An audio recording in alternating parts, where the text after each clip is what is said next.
If you're wondering which on-ear headphones are worth your money, stick around. After we run through each product, I'll give you my personal take. Would I buy it or would I skip it? No fluff, just my honest opinion. Let's get into it. Grado GW100x. These headphones are like a vintage car with a brand new engine, giving you insanely detailed audiophile-grade sound in a whopping 46-hour battery life in a body that looks like it's straight out of the 70s. The open back design means everyone on the bus will know you're listening to Nickelback, and for the price, it's missing a lot of modern features you'd find on other headphones.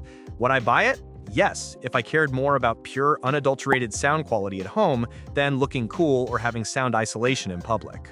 Bang & Olufsen Beoplay H8i. The H8i is that ridiculously good-looking friend who is also somehow smart, offering a super stylish and comfortable leather and aluminum build with effective active noise cancellation and balanced clear audio. Unfortunately, being this pretty comes at a high price, and while it sounds great, it's missing the aptX codec, which is a bit of a slap in the face for audiophiles spending this kind of cash. Would I buy it?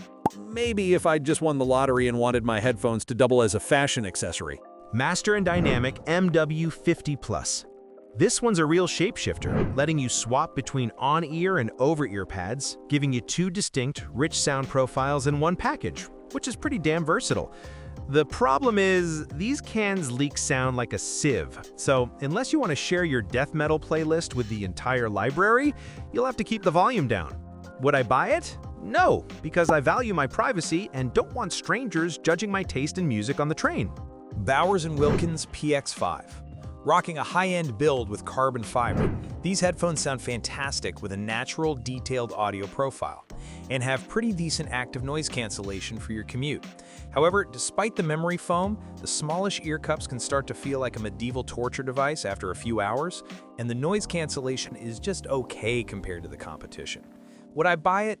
Maybe, if I only needed them for short, stylish listening sessions and not for a 12-hour flight. Beats Solo 4. Beats finally decided to stop listening to nothing but subwoofers, giving the Solo 4 a surprisingly balanced and neutral sound, plus an insane 50-hour battery life that just refuses to die. The catch is, for $200 you get absolutely no active noise cancellation, no transparency mode, and no auto pause, making them feel like a smartphone from 2010. Would I buy it? No, because while the sound has grown up, the feature set is still hilariously behind the times. Jabra Elite 45H. These things have a battery that lasts longer than my last relationship. Seriously, we're talking over 50 hours, which is just insane. The sound is pretty solid for the price and calls are clear, but they feel a bit plasticky and decided to skip fancy audio codecs, so your high-resolution audiophiles might shed its ear. Would I buy it? Yes, if my main goal in life was to forget what a charger looks like.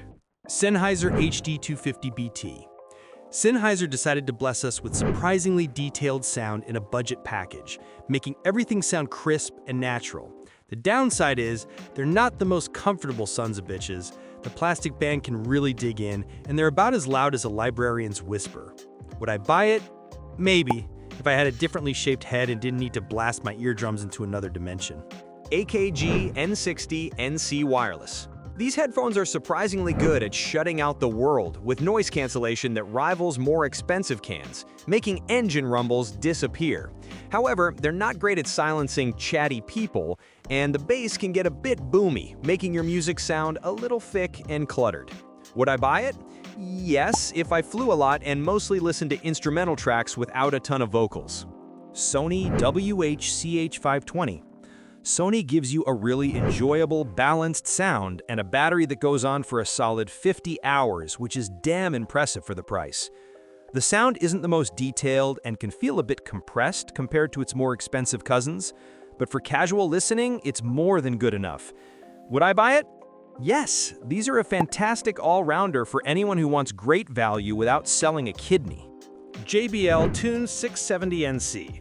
Out of the box, these sound surprisingly weak, with bass that has all the punch of a wet noodle, forcing you to mess with the equalizer just to hear your music.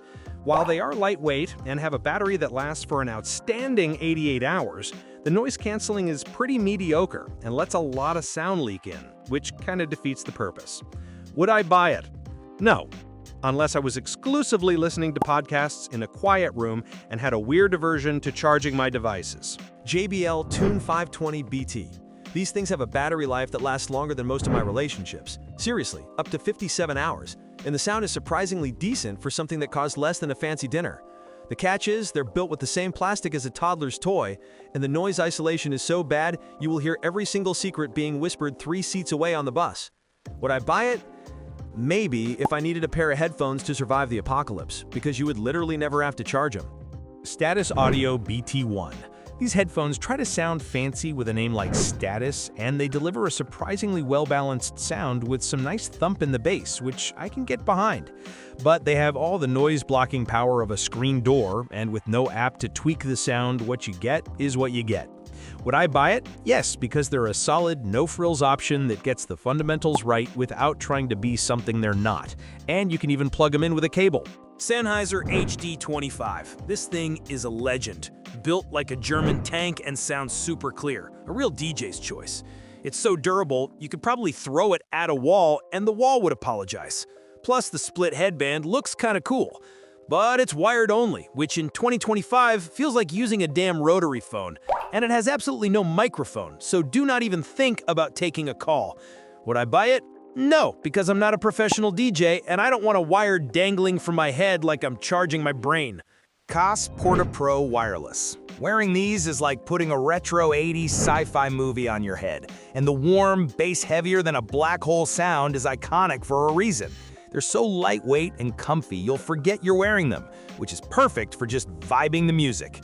The problem is, watching a YouTube video with these is impossible because of the audio lag, and they leak so much sound everyone around you will know you're still listening to Britney Spears. Would I buy it? Yes, purely for the incredible comfort and classic sound when I just want to listen to music and feel like I'm in Stranger Things. Adidas RPT-01. These headphones clamp onto your head with the force of 1,000 suns, so they are definitely not falling off during a workout, and you can even wash the ear pads, which is pretty neat. The battery also lasts a solid 40 hours.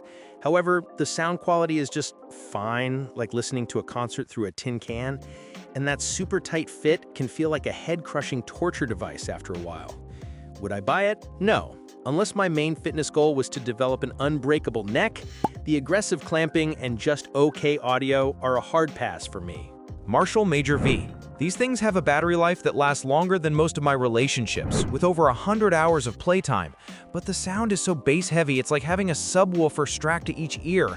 They're super comfy and light, but with no active noise cancellation, you're gonna hear every single thing around you, which is a bit of a letdown for something with the Marshall name.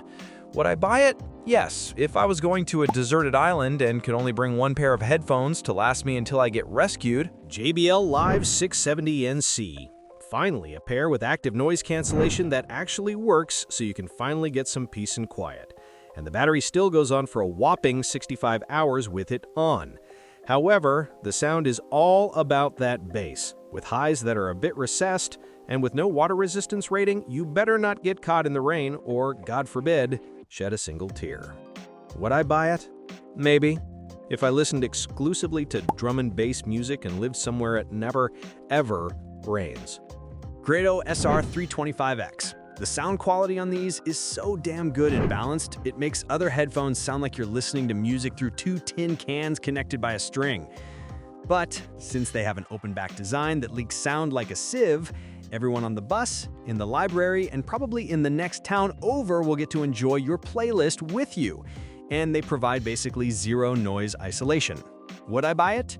No, because I value my personal space and don't want to be the most hated person in every public space I enter. Austrian Audio Hi-X50.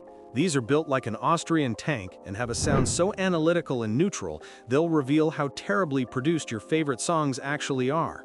On the downside, some of the plastic scratches if you so much as look at it the wrong way, and the sound has this weird peak in the mids that makes some vocals sound a bit off, like a singer who's trying a little too hard. Would I buy it? No, I want my headphones to be fun, not a brutally honest audio engineer that judges my taste in music. Grado SR80X. This is the SR325X's cheaper, hipster little brother with a cool steampunk look that's shockingly comfortable, but the sound is a bit heavy on the treble. It is absolutely zero modern features, and you guessed it, the open back design means you're basically a walking DJ for anyone within a 10-foot radius, whether they like your music or not. Would I buy it? Yes, if I wanted a pair of headphones just for listening at home and wanted to feel like a sophisticated audiophile without breaking the bank. Thanks for watching. I hope this video helped you pick the on-ear headphones for you. If you have any questions, drop a comment below. Links to all of these products mentioned in this video will be in the description.